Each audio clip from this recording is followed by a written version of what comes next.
Ngoja nikwambie kitu kimoja.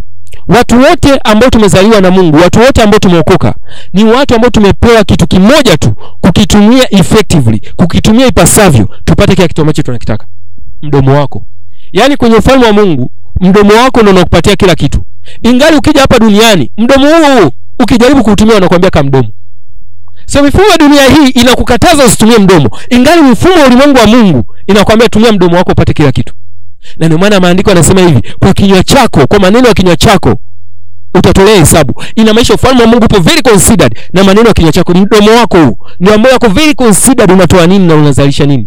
Kiwanda cha ufalme wa Mungu ni mdomo wako. Chochote kile ambacho utakitamka katika mamlaka ndicho ambacho kitatokea. Na kadiri unavyozidi kukitamka ndivyo ambavyo unazidi kukishikilia. Kadiri unavyozidi kuamka asubuhi na kusema mimi sio maskini, ndivyo ambavyo unaamua kung'ang'ania utajiri. The more you declare, the more it comes. The more unavyozidi kutamka ndivyo ambavyo unazidi kuita. Sio kwa sababu watu wengine wana miujiza mingi ni kwa sababu Mungu anawapendelea, no, ni kwa sababu anajua kutumia midomo yao vizuri. Mdomo wako huo sio tu kwa ajili ya msosi. Mdomo wako huo sio kwa ajili tu ya kutania watu. Mdomo wako huo kwenye ufalme wa Mungu ni kiwanda cha uumbaji na utengenezaji wa vitu. Ni kiwanda cha uzalishaji wa vitu ambavyo unavitaka. The more unazidi kutamka ndivyo ambavyo kinakuwa.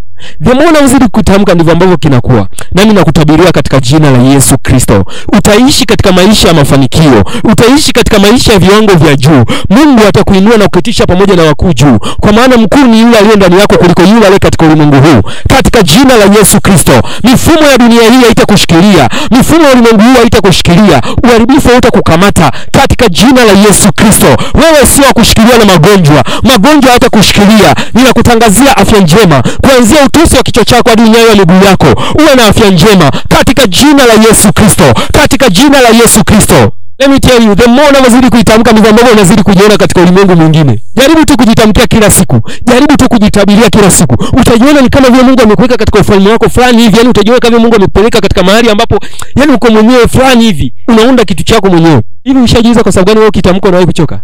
Ni kwa sababu kitamko ukitengenezea picha. The more unazidi kukitamka na ukitengenezea picha, utajiona ni kama vile Mungu amekuchukua akakuweka sehemu fulani hivi, yani uko peke yako. Jaribu tu kuifanya wewe mwenyewe.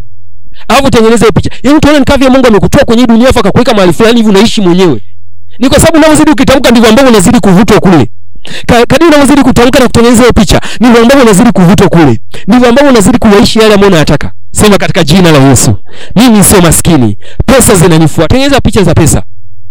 Sema katika jina la Yesu, mimi sio maskini, pesa zinanifuata, magonjwa hata nishikilia. Katika jina la Yesu, mimi ni mshindi na nimeushinda ulimwengu, na nimeushinda ulimwengu katika jina la Yesu, katika jina la Yesu.